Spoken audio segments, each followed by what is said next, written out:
महोदय, आधुनिक युग की एक बड़ी देन यह है कि हम किसी भी चीज़ की बहुत प्रतियां बना सकते हैं। प्राचीन काल में यदि कोई पुस्तक लिखता था तो ग्रंथ की हस्तलिखित प्रति एक ही होती थी। उसकी यदि प्रतियां बनानी हुई तो दूसरे आदमी को पूरा ग्रंथ लिखना पड़ता था, जो बहुत ही व्ययसाध्य और श्रम साध्य काम होता था। आज किसी ग्रंथ पर वस्तु की प्रतियां केवल मुद्रणालय में ही नहीं बल्कि अन्य प्रकार से भी बन सकती हैं। एक एक का अनेक बना देना आज एक खेल सा हो गया है। यदि किसी अच्छे नाटककार ने मंच पर अच्छा खेल दिखलाया तो उसकी बड़ी ख्याति हुआ करती थी, पर वह नाटककार एक ही स्थान पर अपना खेल दिखला सकता था और यह भी नहीं कहा जा सकता कि एक ही खेल को यदि वह फिर से दिखलाना चाहे तो उसे उतनी ही कुशलता से दिखला सकेगा जितनी कुशलता से उसने पहली बार दिखलाया था।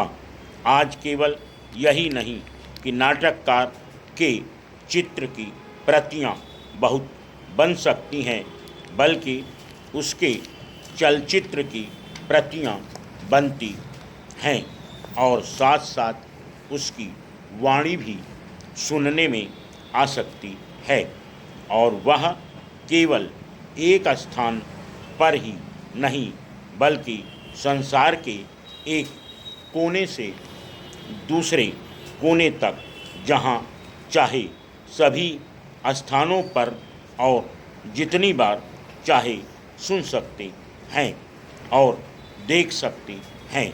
इसी का नाम साधारणतः फिल्म हो गया है। फिल्म में बड़ी शक्ति है।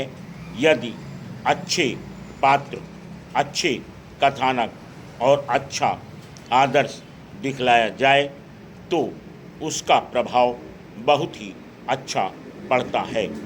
जैसे किसी भी अच्छे नाटक का, पर वहाँ भी यदि कथानक दूषित हो, पात्र चरित्रवान न हो और गतिविधि उनकी ऐसी हो जो समाज अथवा व्यक्ति को ऊपर उठाने के बदले नीचे ले जाने वाली हो, तो उसका प्रभाव उतना ही बुरा पड़ता है।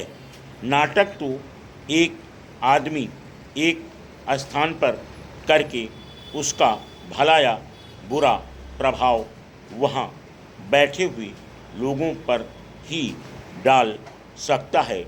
दूर दूर के लोगों पर तक उसका प्रभाव नहीं पहुँच सकता, पर फिल्मों में भला या बुरा करने की शक्ति कई गुनी अधिक हो जाती है। किसी फिल्म की जितनी प्रतियां बना ली जाती हैं, उतना ही उसका प्रभाव भी असीमित हो सकता है। इसलिए यह आवश्यक हो गया है कि जिस चीज़ में इतनी शक्ति हो उसका उपयोग इस प्रकार से किया जाए कि उससे अच्छे से अच्छा फल मिले और उसमें किसी प्रकार की बुराई न आने पाए। आज सिनेमा का उपयोग 3 कामों में होता है: शिक्षा, मन बहलाव और प्रचार। ये तीनों काम जीवन में महत्वपूर्ण हैं। सिनेमा का उपयोग शिक्षा के काम में जितना बढ़ेगा उतना ही हो सकता है, पर शर्त यह है कि कथानक शिक्षाप्रद हो और जो पद्धति अपनाई जाए वह ऐसी हो जिसके द्वारा शिक्षार्थियों को सच्ची शिक्षा मिल सके।